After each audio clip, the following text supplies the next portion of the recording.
Știai că în anul 1987, în România, a avut loc una dintre cele mai ciudate dispariții despre care aproape nimeni nu vorbește? Într-un sat izolat din județul Hunedoara, numit Valea Rusalelor, un bărbat pe nume Anton Mureșan, un cioban cunoscut și respectat, a dispărut fără nicio urmă. Cu o zi înainte fusese văzut la stână, iar animalele lui păreau complet obișnuite. Nimic nu lăsa de înțeles că urma să se întâmple ceva. A doua zi dimineață, câțiva săteni au urcat pe munte și au găsit stâna complet goală.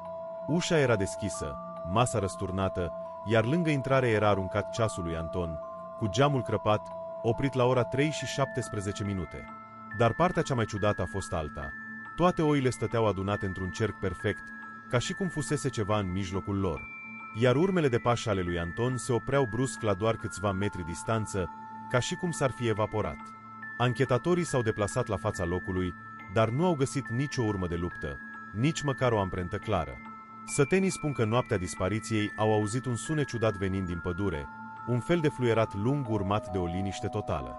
Timp de 2 săptămâni, zona a fost cercetată cu câini, cu echipe de salvare și chiar cu soldați, dar fără niciun rezultat.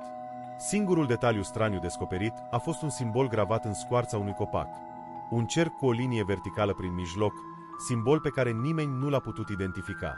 Dosarul a fost închis ca de dispariție fără urmă, însă oamenii din zonă încă spun că la ora 3 și 17 minute, în fiecare an, se aud aceleași sunete venind din pădure, fix ca în noaptea în care Anton a dispărut.